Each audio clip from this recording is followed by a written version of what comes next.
Good afternoon, everybody. Uneducated Economist here. So, I was asked to do a video covering this particular topic of how to avoid central bank digital currencies.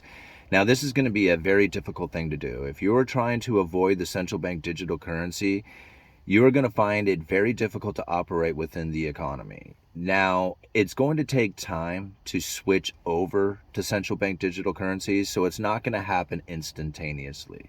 A lot of people are in fear of this, and they are wanting to take a instantaneous position in which that they are going to avoid the central bank digital currency.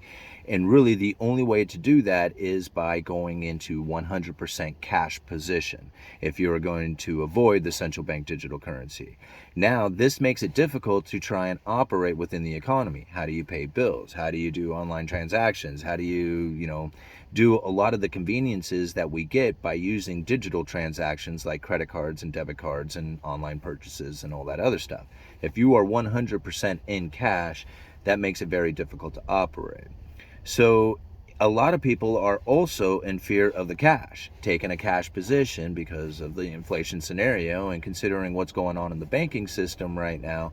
The idea that the Federal Reserve is going to be firing up the printing presses again doesn't really do well for the idea of holding on to a cash position, which then leaves you in a gold and silver monetary metals kind of position.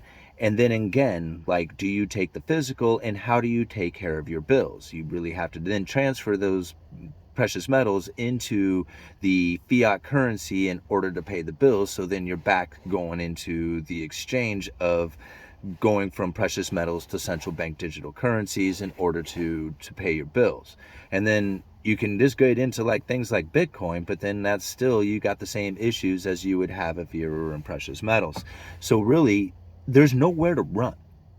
Okay, if you did want to go into a cash position, that would probably be your best bet, because then you could still do transactions at stores and with people and everything else that's out there, because cash is king. The only problem is doing transfers of, or doing transactions where it's not immediately local. You have to do a transaction with somebody who's in another location. Well, then you got to enter the banking system or mail that cash off to that third party, and there you're going to have like the risk of losing it in the mail, or whatever comes from that. So again, like, how are you going to avoid the central bank digital currency? You're not going to. It's not going to happen. And then on top of it, the way it's going to get introduced, I'm assuming it's going to be a lot like the way that China introduced the central bank digital currency, and that is through the government payments, right? Whether it's going to the employees or people who are getting benefits, contractors, somebody is going to get paid, or not somebody, people will get paid, there we go, in the central bank digital currencies if they're getting paid by the government. So this will be a way that they are going to start the ability to introduce central bank digital currencies into the economy without actually having to do anything as far as forcing people to do it, unless they're a government employee. Then they're forced to do it. But then you don't even really have to force it if you take it to a benefit, right? Because the people are asking for this benefit. You don't have to force them to take the benefit. They're choosing to take it. And if you offer it up in a central bank digital currency, the people who are asking for the benefit probably won't care, right? Because it's a benefit. So it's, as long as they get it, then that's what they're looking for. So I don't think those people are going to argue much whether or not it's the cash, regular fiat currency that we're typically used to, or if it moves over into a central bank digital currency. So this is really where I find it, like, to the point now that we really don't have much choice. There's a lot of things that we can do. We can take the crypto, Bitcoin, cash, we can take those positions. We can buy up all the necessities that we can right now, as much as we can, that we can save for the future, and then try and live it out. I don't see that happening very well. I mean, you would have to, I can't even imagine the logistical nightmare behind doing something like that. Or we can try and figure out how this thing operates, and figure out what it is that we need to do that we can operate within the system while still retaining our freedoms, rights, privacy, and stuff like that. Because this is really where I think most people are most concerned. It's not necessarily the concern of moving over into a central bank digital currency. Many of us use our phones or a debit card or anything else to make our purchases. But the idea that you are going to be tracked and traced, that scares a lot of people. And then people get really nervous with the idea that they are going to get turned off. Like, if all of a sudden they're just going to say you no longer can make transactions, or you have a particular direction that you can make transactions towards and all that. Those are all real possibilities. Here's the thing, though, is that if it was introduced in that fashion, people would immediately reject it. So that's really where this is going to be introduced in a way that the people are going to be asking for it. Because if you put it in a way that you're like, okay, well, here's your new money, but you can't spend it on these particular items, people would start avoiding. They would be like, well, I'll find another way, right? And since necessity is the mother of invention, and central bank digital currencies is not a necessity to do a transaction to trade wealth with one another, then it has to be something that is not cumbersome, burdensome, or even like fearful for the people to use. So when this thing gets introduced, you're going to have being used like debit cards, like your typical phone transactions.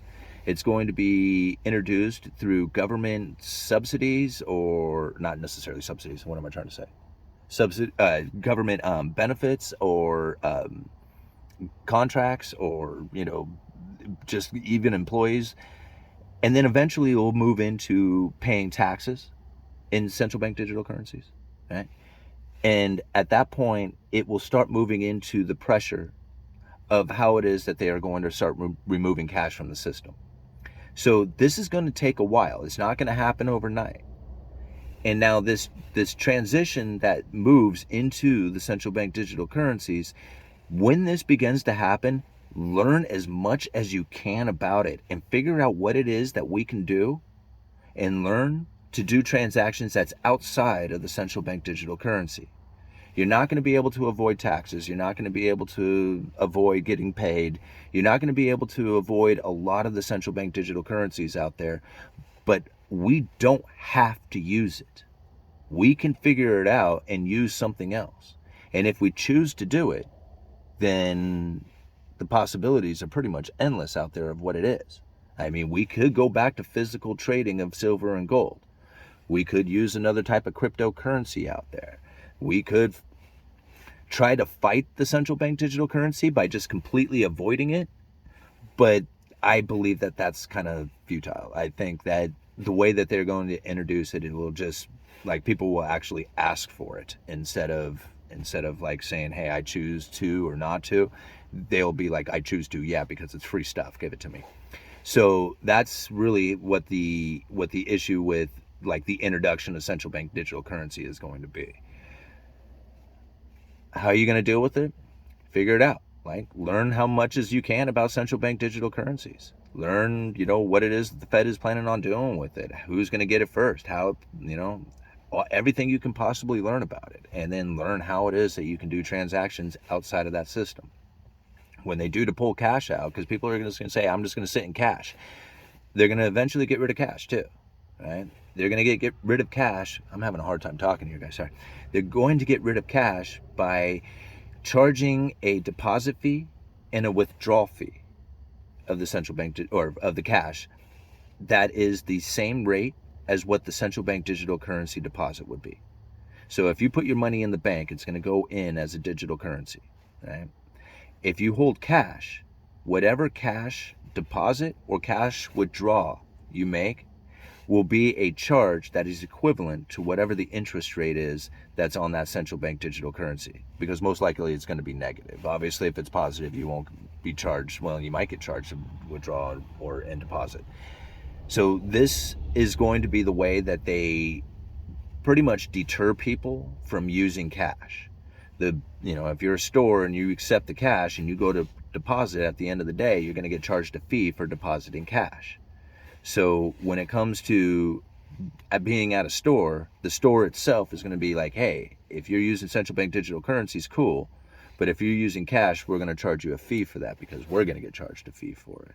So it's going to make the cash pretty much useless.